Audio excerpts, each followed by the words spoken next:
Okay.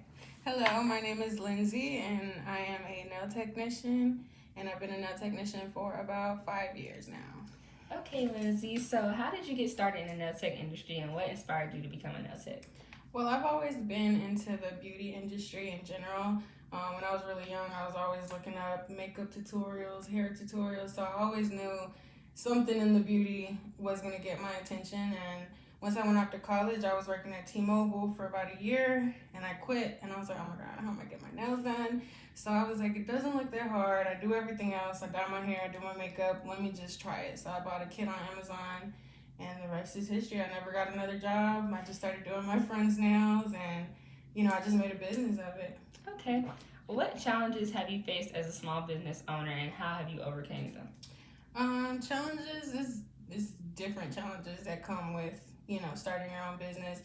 One specific situation I could remember is probably I opened up a shop the year COVID hit and the pandemic was crazy. So once all the restrictions came, my shop was actually in a mall. So they changed the hours of stuff. They were closing early. So I can't. Most of my clients would get off at 5:30, and we're having to close them all at 4. So I had to do what I had to do, and that's when I made the studio here at my apartment, and I got the second room. So I was like, if I can't get you in the shop, I'll get you after hours, but we're gonna get this money. So I made it work.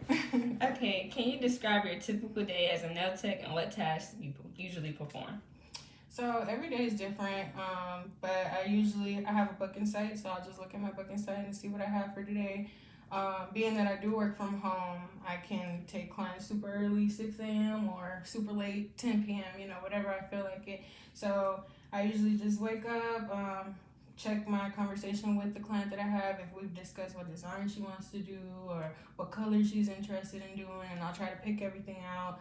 So once they get here, we could just get started, and I usually try to disinfect and clean my implements at the end of the day. So in the morning, we're just ready to get to work.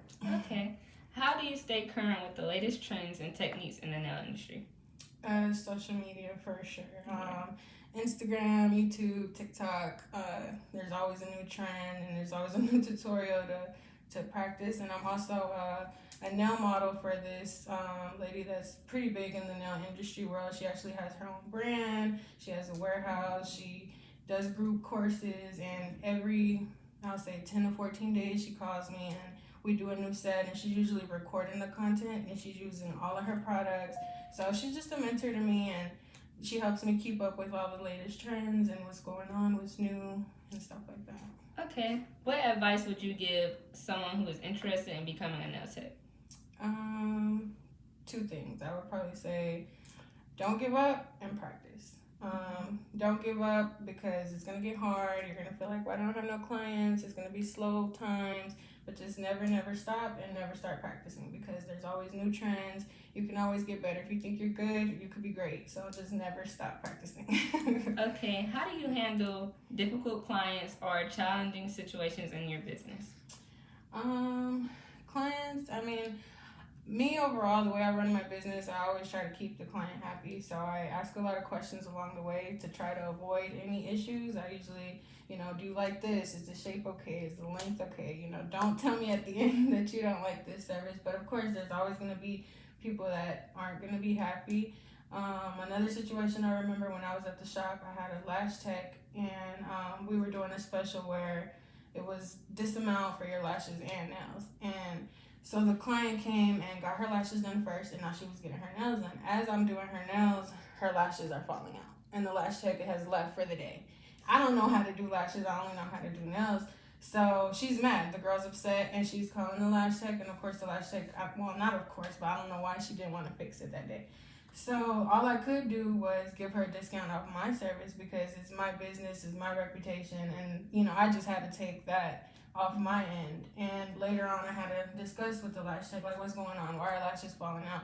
And I had to, tell her, like, okay, well, maybe this isn't for you because if you're going to make my business look bad, this isn't a place for you. So it's those difficult conversations, difficult decisions, but I made it work, and it's always going to be something. So you just got to figure out how to get through it. Okay. What do you love most about being a nail tech and owning your own business? Probably my favorite thing is making my schedule. I don't have to ask nobody like, can I take off Yeah. next week? If I want to be off for 2-3 weeks, I just clear my schedule off for 2-3 weeks. If I want to get off early today, I'll get off early. If I'm not feeling sick, if I am feeling sick, I'll decide not to come in. So I think that's one of the biggest and my favorite perk about being my own boss. Okay, thank you so much.